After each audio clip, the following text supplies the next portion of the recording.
Welcome back, boys and girls. I'm excited to share some more The One and Only Bob with you. Just a little recap of what we read last time. Bob had found Ivan after the tornado had hit. They didn't know what was going on with him, and they were finally able to uncover him from all the debris. And Ivan popped up, and he had a banana, and he ate it, and everything was good. So they're still looking for George and Julia. And as Bob was listening to the police radio, he kept hearing sounds and barks and hisses and meows, but something was getting his attention and something sounded really familiar. So we're going to read on today to find out more about that. We are on page 220 if you happen to be reading along at home.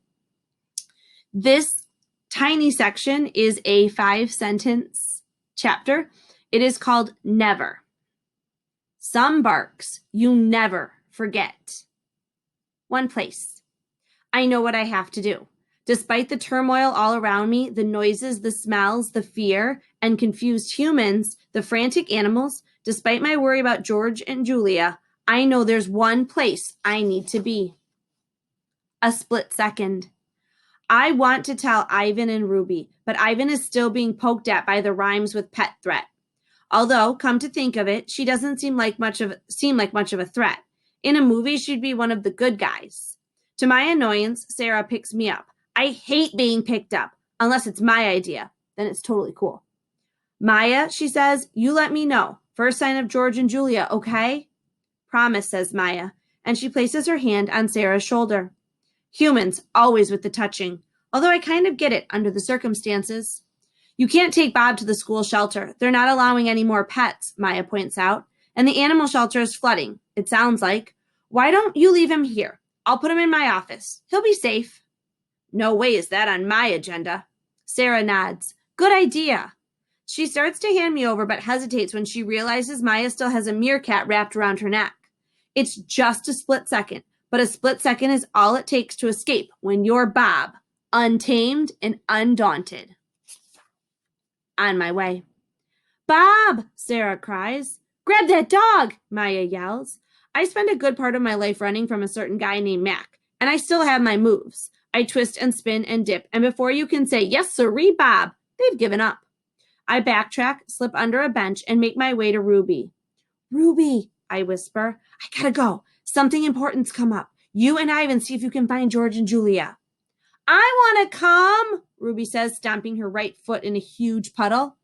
You need to keep an eye on Ivan, I say. Make sure Kenyani doesn't drive him loco with her sobbing. I'll be back before you know it. I don't wait for an answer.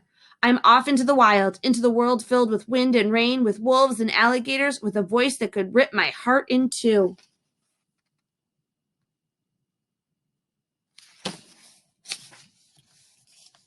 Part 3. Looking. Ivan used to ask me what I did when I wasn't hanging out at the Exit 8 Big Top Mall and Video Arcade. I wasn't like the rest of the animals, caged, trapped. I told him I was scrounging for food, and he never questioned it. When you think about it, though, where's a better place to find food than on the floor of a mall at the end of the day? Yeah, I wasn't looking for food. I was looking for her. For Boss. What if? At first, I didn't admit it to myself. You know how it is when you wish for something so bad you're afraid to say it out loud because what if it never happens?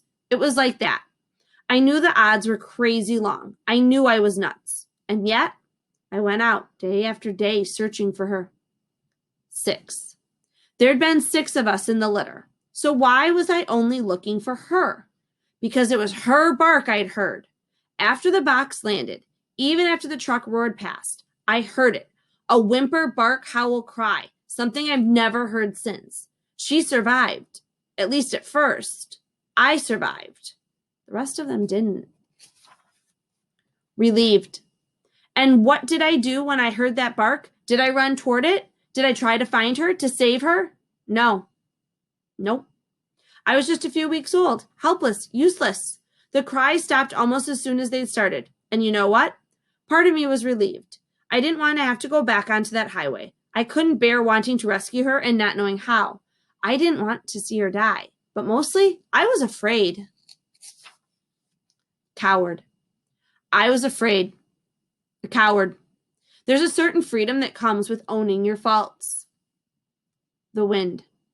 Every day I went looking for Boss, up and down that same barren stretch of highway. Sometimes I'd catch a hint of something hopeful on the air and think it was my sister's scent.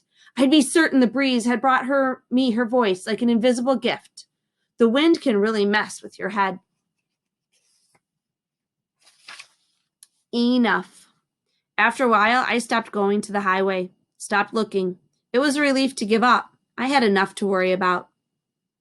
My paddles. As I run from the park, I keep hearing my sister's yelp in my head. Still, with every step, my doubts grow. Sometimes we hear what we want to hear. The animal shelter is close, just down the street, but there's nothing quick about the trip. Water rushes past like a raging river. The sun's been swallowed by black clouds. I pick my way through muddy front yards, avoiding the worst of the water. I ain't much of a swimmer. Doesn't come up much in my line of work, though I do a passable dog paddle. The problem is my paddles. My paws are tiny. Not much to work with when you're fighting a flood. I see a couple of humans with flashlights carving tunnels in the sheeting rain, but mostly the street seems eerily abandoned, especially after the chaos of the park. The shelter is at the bottom of a slight hill. Rain's pooled outside the front door despite a pile of sodden sandbags. A police car is out front, parked at an odd angle. I find some footing on a large rock near the door. Takes me 3 slippery tries, but I manage to leap onto the topmost sandbag. I bark with all I've got. But I might as well be voiceless between the wind and the rain and the howling animals begging for escape. Inside. I pause to listen. I hear humans shouting, and I can make out what sounds like police radio chatter. But I don't hear Boss. I'm right here, right at the source. Nothing. It wasn't her bark I heard. She's dead, and I'm crazy, and hearing things, and drenched, and shivering, and where is Julia? Where is George? Hey, little guy. The door eases open. Just a crack. Every bone in my body, every smart part of my doggy brain says, run! This is an animal shelter, a flooding one, apparently. My sister isn't here, and I still have to find George and Julia. The door moves. Swoop! The loop comes down around my neck so fast that for a moment I don't know what it is. It's like a cowboy's lasso, and the kind in old Western movies I used to watch with Ivan. But this lasso is at the end of a long metal handle. And at the end of the long metal handle is a man. Stay calm, buddy. The man eases me gently but firmly off the sandbags and through the door. I'm inside the Bow Wow Big House, the Hound Pound, the Pet Pokey. Oops. The return of Snickers. The man pulls me along with his lasso. I decide not to argue. We enter a small room stacked with animal-filled metal cages, and I'm assaulted by howls and hisses. The cold water on the floor sloshes as we walk, just skimming my belly. As bad as my smeller is, I instantly pick up on one distinctive odor. It's like the world's worst perfume, the kind old ladies emit, the kind people spray on their dogs to camouflage their lovely dog stink, the kind Snickers wears. I catch a glimpse of her in the upper cage, bedraggled bow in her droopy hair. Snick baby, fancy meeting you here, I say. You look good behind bars. Harebrained, she replies. Hey, calls a rabbit 2 cages down. Watch your language. Matt couldn't deal with you, I ask Snickers. He brought me here because he thought it would be safer. Seems he may have been mistaken, I say. Carefully grabbing my scruff, Cowboy lifts me into an upper cage. He pulls the lasso loose and shuts the barred door. I'm not happy, but it's a relief to be out of my noose.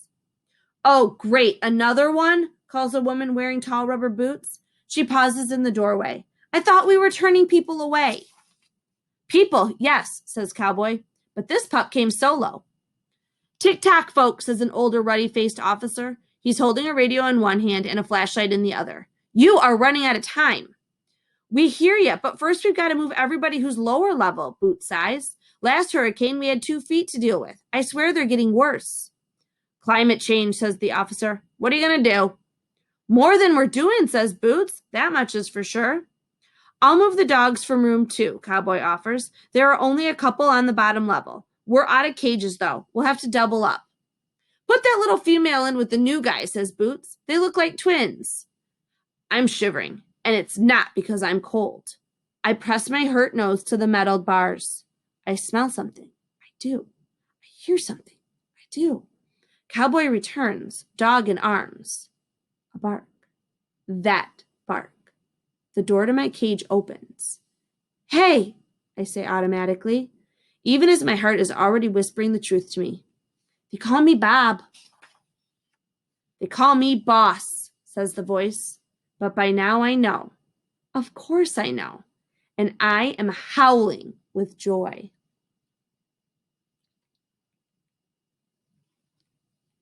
Alive. Thunderclaps, shutters fly, windows rattle, water rushes, dogs whimper, cats howl, people yell. And all I can hear is my sister's voice.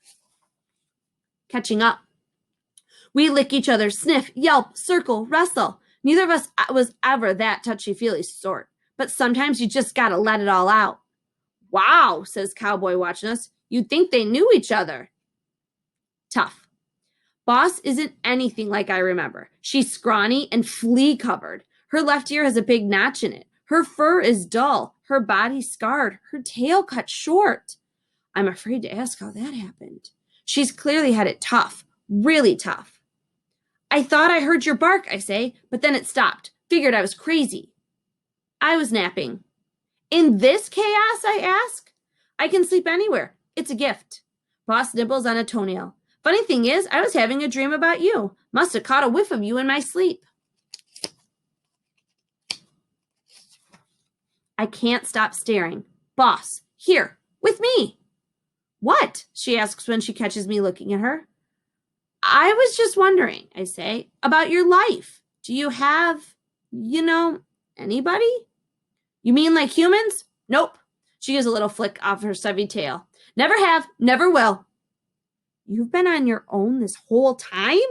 I flash on my cushy bed, my lovely food bowl, the way everyone knows just how I like my ear scratches. Yep. How'd you end up here? I was out scrounging for food, just had another litter and I was tired, off my game. Animal control got me. She licks a nasty cut on her front paw. Wait, my ears prick up. So, you have puppies? That would make me an uncle, a dog uncle, on top of being an honorary elephant uncle. Had the last batch 7, maybe 8 weeks ago. She scratches at a flea. Last batch, I repeat. You mean you've had others? Yep. What happened to them? Don't know. It's not like they come home for the holidays, Bob. Boss lies down on the old towel lining our cage. Or should I call you Rowdy, she considers. Nope. I like the sound of Bob. Me too. Anyway, Boss says, mostly they're dead, I guess. You never know, though. Maybe a few got rescued. She's so matter of fact, so resigned. The last litter, I thought I was onto something. Found this little car, the ones that look like big old bug, abandoned, right down by the creek near that bridge. Easy access through a hole in the floorboard, blanket in the back seat. She pauses. All the amenities. How many puppies? I ask. 3. But only one survived. A male. The other 2 were pretty sickly, and Something crashes into the front office. Sounds like a window has broken. We gotta get out of here, an orange-striped cat howls. He throws himself against the front of his cage, then pokes out his paw, grabbing for the latch. I'm too young to die. When they caught me, Boss continues, ignoring the cat, I barked for the puppy to sit tight. Wait. Told him I'd be right back. She sighs. Nice. Last thing he'll ever hear was a lie. What's his name? The puppy. She looks at me like I asked her if she'd ever been to the moon. I don't name them, Bob. Just makes it harder. Below us, the water slowly rising, filling the empty lower cages. We watch the humans rush back and forth, carrying buckets as if they can stem the tide. There's nothing to do, nothing to say, and nowhere to go. We're going to end that right there, and I hope to see you next time. Have a great night.